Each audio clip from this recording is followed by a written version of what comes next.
ek het dit in 'n post gesit. En ek wil hê mense moet luister. Wanneer dit kom by Kannaland se probleme, dan gaan dit nie oor klas nie. Dit gaan nie oor hoe jy lyk nie.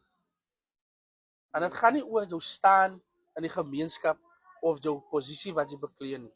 Dit gaan oor Kannaland se probleem.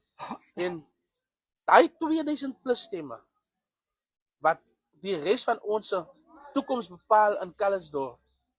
Se mense is nie almal IT nie.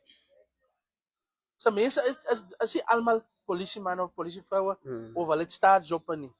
Dis die dood eenvoudige mense hier in die strate. Mense wat meeste van die aande sonder kos gaan slaap. Meeste van die aande sukkel en nie weet waarvan hulle volgende bord kos kom nie. Is hy mense se stem wat hy 2000 dinge sê, maar ons IT-tyties. Nee, ek is by die ANC. Nee, ek is by die Vryheid Front Plus. Nee, ek is by die ACDP. This is a local government election. Ja. Swak dienslewering in local government elections raak ons almal. Kom ek skep 'n scenario vir julle. Kom ons sê die party het 2000 plus stemme, né? Hy 2000 plus stemme. Wat ek laas gesien het, die ANC 1700 net onderkant om 1800 en iets amper 1900 stemme. Die DA 1700 en 1600. Die Vryheid Front Plus of die Vryheid Front Plus het baie min gehad, want hulle het was nog nie so, maar die ACDP was onder dan sit kip ja onder hulle kip het 600 en iets stemme gehad. Wow. En dan is dit kom ons af.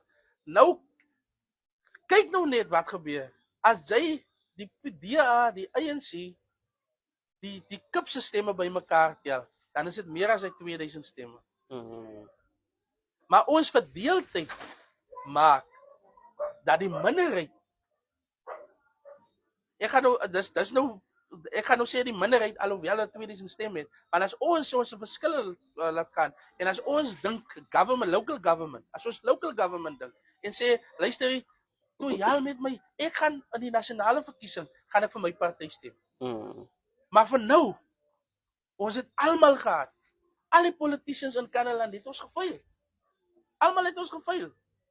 Hulle almal ken die stelsel waaruit hulle geld uit die munisipaliteit uitput. Hulle gaan nie daai stelsel toemaak nie. Hulle almal weet dit. Maar ons kom en ek wil hy stelsel toemaak. Ek is 'n geldgierige mens. En jy gaan hy stelsel toemaak. Ek is 'n geldgierige mens. Ek het nie ambisie om 'n miljonair te wees om met miljoene in my almal dom om 'n miljonair te wees, maar op die regte manier. Ja. Jy bekom dit op die regte manier en nie deur kroekie en kan ek sê onetiese tenders wat vir jou gegee word nie. Jy doen dit op die regte manier. Dit is die ding wat ons wil doodmaak. Ons wil daai koei wat hulle so meal, wil ons uit die munisipaliteit uithaal en sê babatjie, ons maak vir jou 'n paal vas. Jy sien meer nodig nie. Vriendgras, ons is nou hier om ons kraal skoon te maak sodat alle befondsing wat van die government afkom na hierdie kraal toe direk in dienste omgesit word vir ons mense. Kom daar 'n ramp en julle bel my nou in die nag en sê Wilfred, as 'n probleem iemand se hokkie het nou weggespoel, dan moet ek nou my sokkies op my skoene aantrek. Ek moet nou in 'n voertuig klim en ek moet nou my direkteurs of wie ook al bel en sê luister, ons gaan nou hy mense huisves. Ons gaan nou hy mense uitsort wat so ewe. Nee, wag tot wanneer die kasafabriek se geld betaal of Parmalat betaal of die restaurante wat baie van hulle so afdruk betaal.